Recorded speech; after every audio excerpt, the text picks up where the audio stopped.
how to make sense of it all and what compromises can you make and whether you should be individualistic and say, I'll be myself no matter what, or do what my mom says and be accommodating.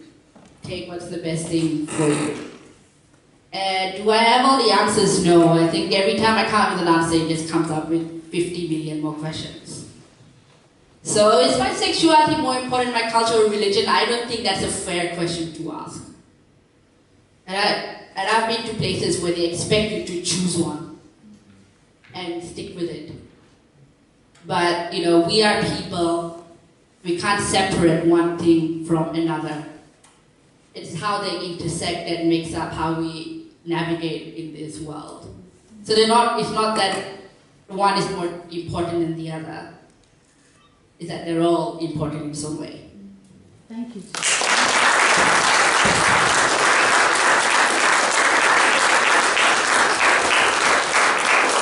And again, the enormous strength and the resilience, and one of the questions we hope to get to after lunch is what kind of work do we need to do to support that strength and resilience that's coming through all the speakers.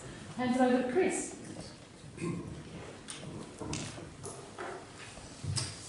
Hi everybody, my name's Chris Rillo. I'm of Italian background. My parents came over on a ship in the 50s from Italy. I'm born and bred Adelaide. I went to university with Maria, so we're old friends. I have a 16-year-old daughter, and yes, I'm gay. I'd like to ask, does anyone here know who the first gay regular TV character anywhere in the world was back in the 70s? It was Don Finlayson on number 96. And click button, there it is. Yes. So number 96 in the 70s, that was like the Melrose Place in the 70s. I see some people thinking, what the hell's Melrose Place? I was that young 9-year-old hiding behind the couch when I should have been in bed, peeking behind the couch, watching that show that was so scandalous. And I loved it. There was tolerance, there was diversity, there was acceptance, and it was exciting. And for me, TV was what I used to manage the contradictions in my life. I loved Brady Bunch because that was the perfect family, you know. My family, I was in an Italian subculture that was at odds with the mainstream culture. My sexuality, I didn't know that it was called sexuality, but that's what I felt inside. I was different from the other boys. And to top it all off, my mother used to refer to me as a delicate. So I was kind of behind the 8 ball there, and TV was my escape. So at this point, not embracing Italianness, not embracing gayness. It wouldn't be until university, there it is, Adelaide University, that I finally embraced my Italianness. Why did I do that? Because the first time in my life, I was around lots of people of my age, lots of intellectuals, people who are from a similar background as myself, and that's how I met Maria. We even had our own corner of the library. We became part of a community. It was like, had to be Italian, we were the Wog Squad. And that was awesome, that sense of community that fitted in with my perceptions, at least on that part. Sexuality, however, that was something that had to be managed. And my course of studies at uni became my escape plan out of Adelaide, because when you're from our background, you don't leave home until you're married, or you're forced to because of some job that can't be done in Adelaide. So I was a geologist for a few years, but that's another story. Once I was out the door, I was off to Sydney, where I embraced my sexuality. Let me just touch that button. Oh, there I am on my 21st. That's not supposed to be there. There's me and Maria. I'm just testing to see that you're all awake. So I was off to Sydney, yes, that's the sinner part of me. It was a big time, it was the 80s, it was party time. So you'd think that would be it, that would be the happy ever after, wouldn't you? I was home, I was home to a home that I didn't know that was the place that I wanted to be, and that was Sydney. The number 96 dream had come true. I was in that apartment block. I was Don Finlayson. But that's not where the story ends. Because, oh, there you go, there's another crazy shot. Who is that woman second from the left? This was about you. All right, yeah, okay. I just want to make sure you're still with me in a way. So, what happens when you get what you think you've wanted for so long? you then start to want other things, don't you? How many people here have got kids? Show of hands. Okay, pets are included. Okay, that's pretty good. That's great. Yeah, so who knows what the reasons were? But when I was around the age of 21, I still hadn't told my parents that I was gay. I told my siblings. My brother said, look, just make sure Mum and Dad don't find out. And my older sister said, look, you know, what's going to happen to the world if everyone was like this? So I don't know if it was a midlife crisis or whether I was partied out or whether it was all the times Mum saying to me, look, are you going to settle down or are you just going to spend your whole life enjoying yourself? It seemed like the two couldn't go together, right? Or maybe it was my sister's call to save the human race. I was 31 and decided I wanted to be a dad. I put an ad in Lesbians on the Loose, which is the actual real name of a publication in Sydney. Met a nice lesbian and had a beautiful daughter. It wasn't that simple, but that's a topic for another day. But needless to say, my parenting experience has inspired me so much that it made me want to go out there and celebrate it. I wanted to go out there and say, look, you can have it all. And that's when I decided to form a support group / workshop / conference. Back then that was called Maybe Baby, and we did everything. We had a couple of big events during the Mardi Gras Festival. Look, there it is, a very Maybe Baby Mardi Gras. Fertility clinics, we name them, free fertility counselling, and so on and so forth. So it's pretty audacious actually when I look at it now. Who did we think we were? But obviously a few people liked it, and we got an award for it in 1988. I spent all of last night trying to find it. It's somewhere in a very safe place. So safe that I don't even know where it is. So yeah, otherwise I'd like to have shown you that. So what's my life like today? Well, to tell the truth, these days I'm too busy to need to prove anything.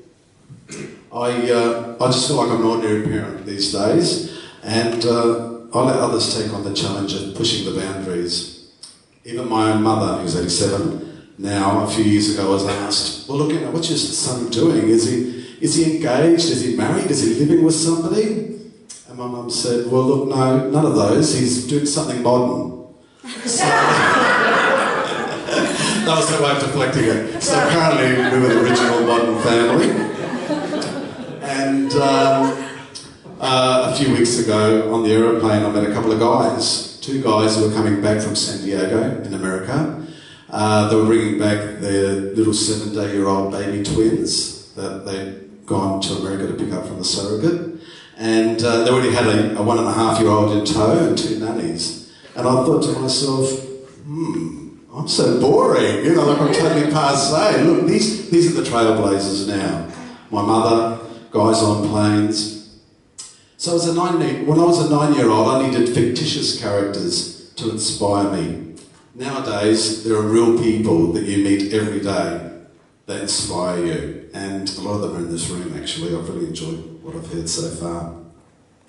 Now, my 16-year-old, she's also an inspiration that takes a message out in the world every day with her. Her world is a gentler world from the one that I can remember when I was a teenager. She's got friends that are jumping out of the closet and flocking to her, so much so that a few weeks ago she said to me, Dad, don't get me wrong, I really love my gay friends, but I've really got to get out there and meet some straight guys.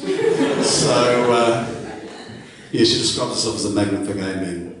But you'll be glad to know, since saying that, she has met some straight guys. So I think my daughter understands more than anyone how we, quote, cross-bridge and border our various communities and identities, because she's seen her parents do it every day. And she's taking that understanding out into the world every day with her. So what's my legacy, if I have one, for my daughter? I guess I want her to... Oh, yeah, if I have one, it's for her to embrace and know her cultural background. I've started preparing a cookbook for her with great recipes handed down from my mother to me. And the inspiration has been my mum's cooking. It's got little words of wisdom in there too. And my daughter said, look, what are you doing this for? You know, I already know what you cook. And I said to her, look, I want to make sure my future grandchildren get fed properly. So in conclusion, is my sexuality more important than my culture or my religion? Yes, it is. I can move between cultures and subcultures. I can make choices about religion, but my sexuality, that's the intrinsic me, who I am. And so I take and choose from my culture and my religion to make it fit in with what I want. One doesn't have to be an exclusion as the others, some of the previous speakers have said. It's about multitasking, juggling. And yes, we're coming out every day in different situations, and sometimes we choose not to. So a little quote from my cookbook that I always say to my daughter: learn to laugh at yourselves, because sometimes it's the only thing that gets you through. Thank you very much.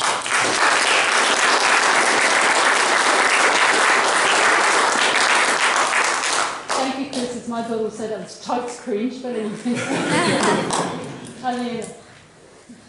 Back and grab mine. I get to be the lucky last, that's all right.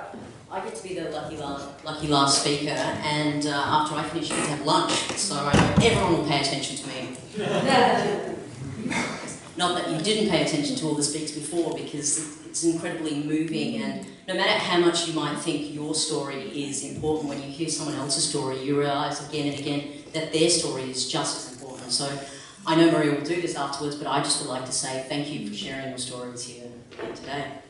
So, I too have my written notes. I know you might have all noticed I'm scribbling furiously, but it's not very good to be a speaker as well as the conference organiser, but I get roped into doing this speak again and again and again, so I probably don't even need these notes, because I identify as a queer Muslim. And I came out, oh God, years and years ago, and I wrote an article I've written many times on it. And the last one that I really liked, that was published online, was about 6 years ago, and I like to use it as the base because the initial story doesn't change. What changes is that your obviously your experiences as you go further. So I'm going to use a bit of a cap of that, and then just pretty much talk about where I am right now. I have to say though, one thing that's really changed in my life is as of well, it'll be 14 months in a couple of days. I'm now a mum. And now that's suddenly coloured or changed how I view the world. Like, it's not about me anymore. It isn't about my story. My partner and I have just written a chapter for a book on same-sex marriage, and we talk about our wedding. And initially we're both ridiculously busy and, oh, we don't have time, and we've got a young son and a baby, and oh, we can't do it. And we went, no, this is his legacy. This is a gift that we're giving to him. And suddenly you start seeing the world very differently. So for all those people who are parents out there, I'm sure you can relate to that. All those people who are pet owners can probably relate to that as well. Yes, we have cats as well at home. Yeah. So basically, my story is about, and it's titled "I Am a Queer Muslim," and I talk, and I'm going to do, like I said, a bit of a read, but I prefer to engage directly. It's going to be a lot shorter because we are running a little bit behind time, but we will have a discussion after lunch. So if there's anything that you've heard from any of us that you'd like to explore, feel free to come and talk to us in the break, but we would prefer you ask the question if you feel up to it, so that everyone else can share in hearing the answers and the discussion that will ensue. So, for years I believed I was the only one. Oh wow, what a dramatic, first off statement. I am the only queer Muslim. Me. That's it. There's no other people like me. Why? Because there's the internet, and the year is 2000, and I'm Googling away queer Muslim in Australia, and I'm getting nothing. I'm hearing about all these groups in America and in England, but I don't care, because how's their political or socio-economic or climate got anything of relevance to me? It doesn't. Yes, it does tell me that there are people sitting in London or New York or California who identify as queer Muslim. But I'm at uni doing a second degree in Canberra, feeling very, very cold and isolated, and I need support, and I can't find it anywhere. Well, of course this may sound familiar to people, being the only one. So, living also in a single-sex college at university, I felt completely isolated in terms of my dual identity. Coming out as queer was hard enough for me, and that was a few years prior to coming out as a queer Muslim. But actually being able to reconcile the two just didn't happen overnight. So, my story. Well, I was raised in a Muslim household, and I call myself Muslim for many, many years. In the year 2000, though, that's the big turning point year, because I left living in Sydney with the family and moved to Canberra for my law degree. I then believed that it was very important for me to stop calling myself Muslim, because I had said I was Muslim for years, I had said that I was queer for years, but in my head, but come the year 2000, moving away from home, I started challenging Islam myself. I wanted to know, well, why do I call myself Muslim? Is it because it's the culture I've been raised in, or is it because I actually believe in the teachings of Islam? It didn't help that I went to, probably not the smartest choice, my mother to ask her, please reconcile my sexuality with my spirituality. No.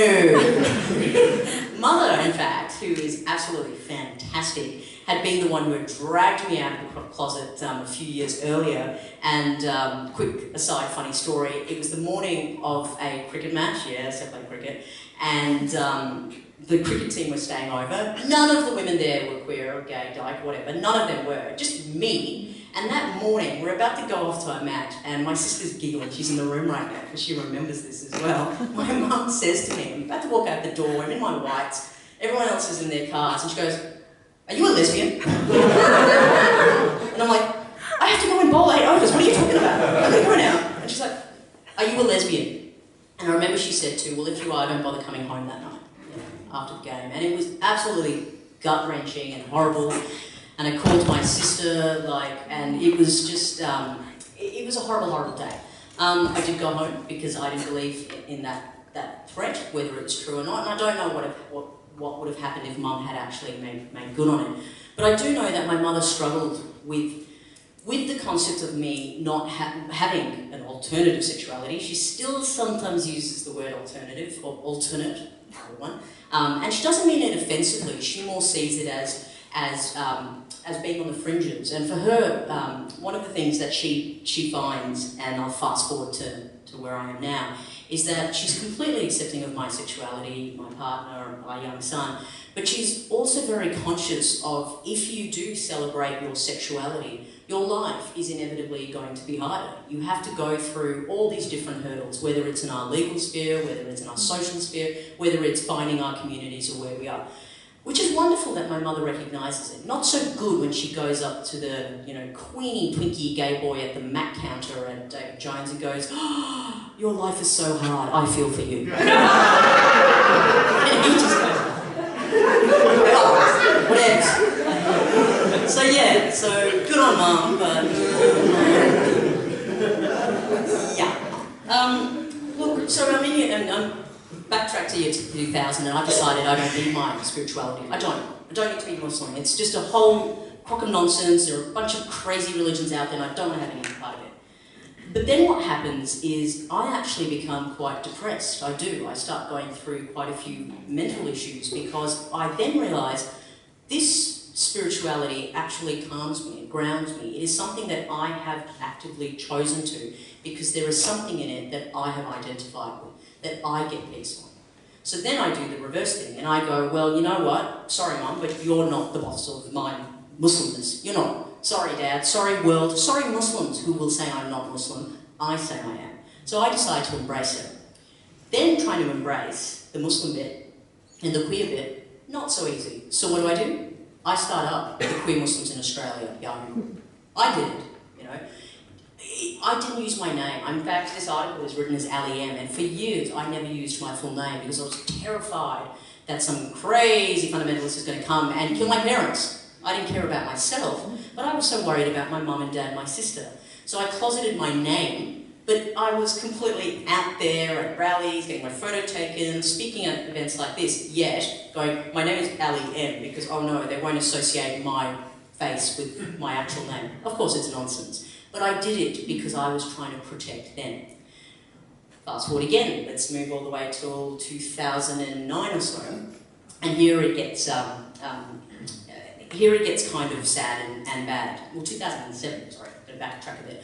I come out, or get dragged out, I'm open about being queer Muslim.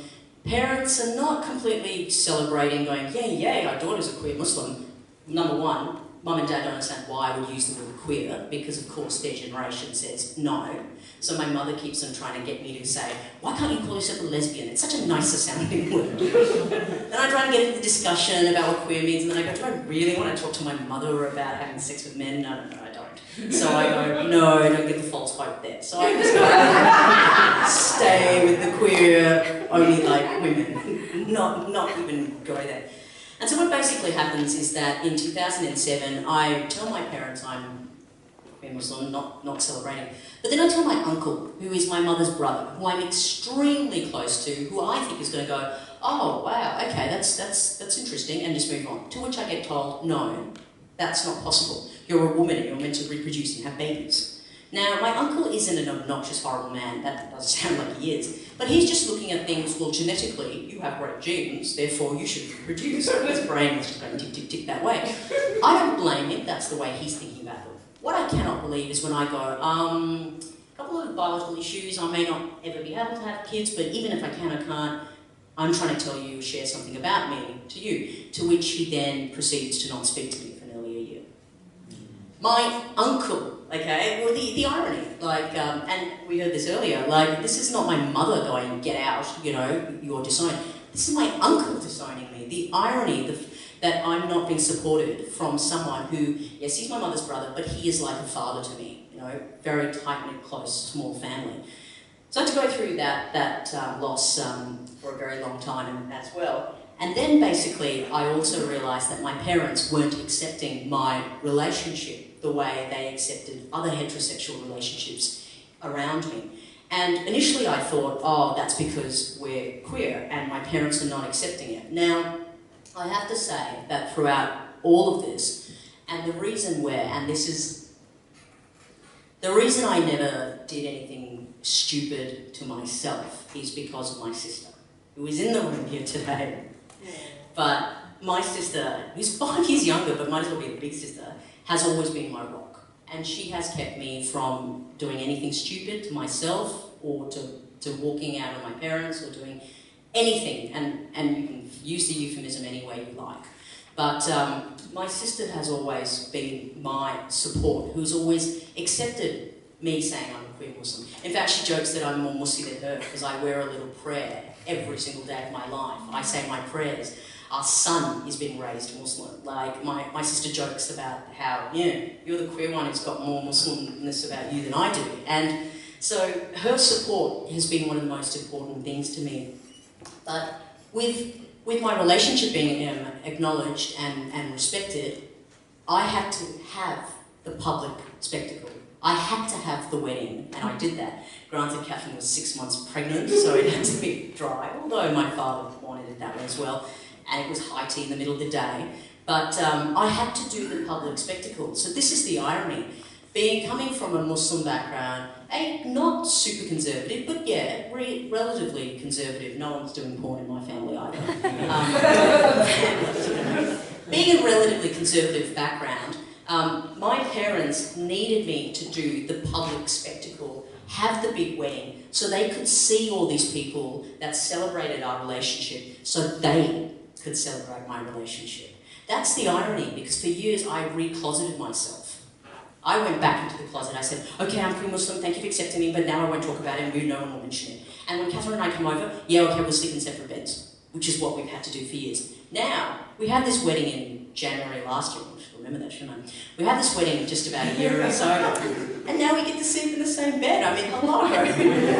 Should have got married earlier. So basically, just to quickly wind up, I do interject, and I do tell my story with humour and intellect, you know, and it is a war story. But I'm just trying to say that it is possible, and it was important for me, as Chris says as well, that I did not want to have to give up one or the other. I did not want to, you know, I tried the straight thing. The straight thing is okay, but then you have to, like, you know, go, do I really want to date you? Yeah, no, I don't, okay. So, you know, I tried playing with boys, playing with girls, playing everywhere, but it basically, denying one part of myself was not going to keep me happy. I'm happier now, and now I'm boring, which is the irony about it. I'm in this same-sex relationship with a son and 2 cats, and we just bought a 4-bedroom house in the suburbs. But I'm still queer Muslim. Thank you.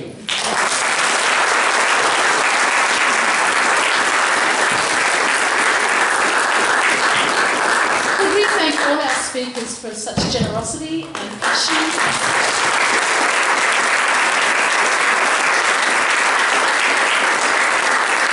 What can you do? We're running over time. We are going to have lunch. Please have a chat to the speakers over lunch. Come up with some fantastic questions because they'll be back, which is wonderful, and we'll have a really general discussion. We'll get to hear your stories and where do we go from here? What do we need to do? What can Paul go away with in supporting the multiplicity of our lives? Thank you.